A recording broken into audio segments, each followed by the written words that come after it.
संत रविदास जी पहले हिंदू धर्म में प्रचलित अयोध्या के राजा रामचंद्र जी की भक्ति करते थे।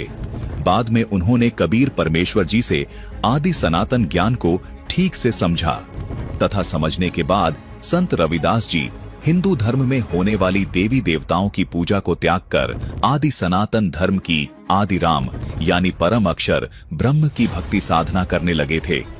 प्रमाण के लिए देखिए संत रविदास जी की ये वाणी।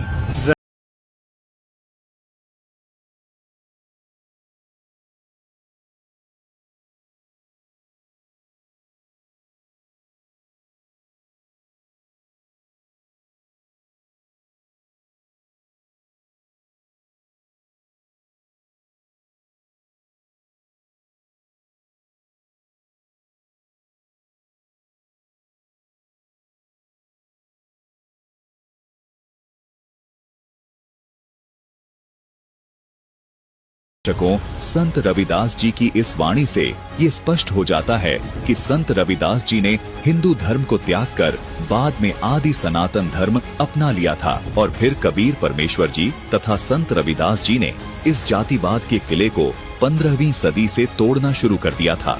दोनों ही दलित समाज से थे तथा दोनों को ही ब्राह्मण समाज ने इस जातिवाद के कारण अत्यंत प्रताड़ित किया था।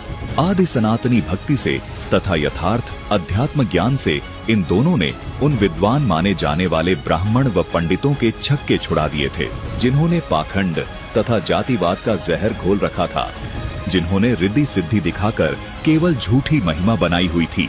उनको भी कबीर परमेश्वर जी और संत रविदास जी ने बहुत बड़ा पाठ पढ़ाया था, जिसका एक उदाहरण गोरखनाथ सिद्ध जी थे।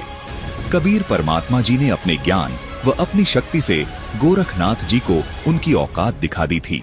कबीर परमेश्वर और गोरखनाथ की पूरी कथा जानने के लिए ये 2D एनिमेशन वीडियो जरूर देखें, जिसका लिंक हमने इसी वीडियो के डिस्क्रिप्शन बॉक्स में दे दिया है। दर्शकों, इसी प्रकार संत शिरोमणि रविदास जी और गोरखनाथ जी की भी ज्ञान चर्चा हुई थी। इस ज्ञान चर्चा में भी गोरखनाथ जी संत रविदास जी से पराजित हो गए थे। दर्शकों, आइए अब आपको पहले ये बताते हैं कि कबीर परमेश्वर जी ने किस प्रकार ब्राह्मणों द्वारा बनाए गए इस जातिवाद के किले को तोड़ा। कबीर परमेश्वर जी ने अपने तत्व ज्ञान द्वारा वाराणसी के सुप्रसिद्ध पंडित आचार्य रामानंद जी को पराजित कर दिया था। स्वामी रामानंद जी के गुरु स्वामी रामानुजाचार्य जी थे, जो वैष्णव